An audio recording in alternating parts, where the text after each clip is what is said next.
When people find out I'm a full-time artist, they usually say one of two things. Either, wow, that's amazing. I wish I could do that. Oh my God!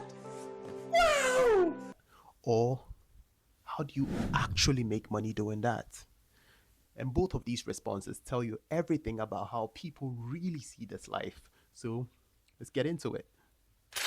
There's a version of being a full-time artist that lives in everyone's heads. And if you're honest with yourself, it probably lived in yours too. You imagine waking up when you want, painting in the natural light, getting commissioned to do work that you actually care about, going to gallery openings and being introduced as the artist. It sounds good, doesn't it? Sounds really good. The thing is, parts of that are real. I'm not going to sit here and tell you it's all suffering because that would also be a lie. But there's a significant gap between what being a full-time artist looks like on the outside and what it actually asks of you. And that gap is what nobody talks about. So I want to talk about it. Not to discourage you. By all means, if this is what you want, go ahead, go for it. But I think you deserve the full picture. Let's dive in. The first thing that no one tells you is how much of being a full-time artist has nothing to do with art. Some days I spend more times writing emails, chasing invoices, sorting logistics, figuring out how to describe what I do to someone who's never been in a gallery before than I spend actually making anything, which is fine. I mean, you sort of get used to it, but it's worth knowing going in. Then there's the money conversation, which nobody wants to have, but we are having it because, hey, this is real life. The income is inconsistent, not impossible, inconsistent. Some months you're fine.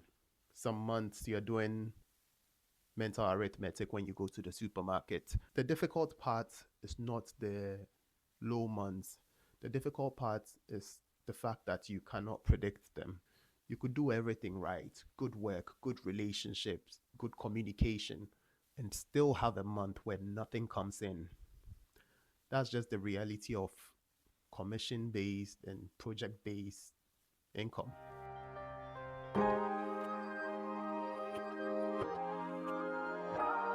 And alongside the money, there's something else that hits harder than most people expect, and that's identity. When you are an artist who works another job, your art is this pure, protected thing. It's yours. Nobody can touch it. But the moment it becomes how you pay your rent, the relationship changes. Commissions come with briefs. Briefs come with compromises. And you have to learn how to do work that is not exactly your vision while protecting the part of you that still has one. That's a balance, and finding it takes time. Now, I want to say something specific because I think the experience of being a full-time creative in the north of England is different from what you might read about in most places. And I say that as someone who's done this here. Most of the conversations about the art world, about opportunities, about galleries, about who's getting commissioned to do what, who's getting seen, it all centers London. And that's not a criticism. It's not like boohoo or anything like that. It's just the fact. The resources are there, the networks are there, the money is there, but we are not there. And what I found about doing this in Greater Manchester in the north is that you have to build differently. You can't rely on the same systems. You have to find your own community. You have to find your own roots to people, your own reasons why someone should care about what you're trying to achieve or what you're trying to build, which is more difficult in a way. But I'll say this: the work you build here means something different because it's rooted in something real. All I can say is the North has stories worth telling. You just have to tell them loudly enough that people actually listen. So is it worth it? I know that's what you came here for. My honest answer is yes, but not for the reasons that people may think. It's not worth it because it's easy or it's glamorous or the money is great. It's worth it because there's nothing I'd rather spend my life trying to figure out. That's it. That's the whole answer, you know.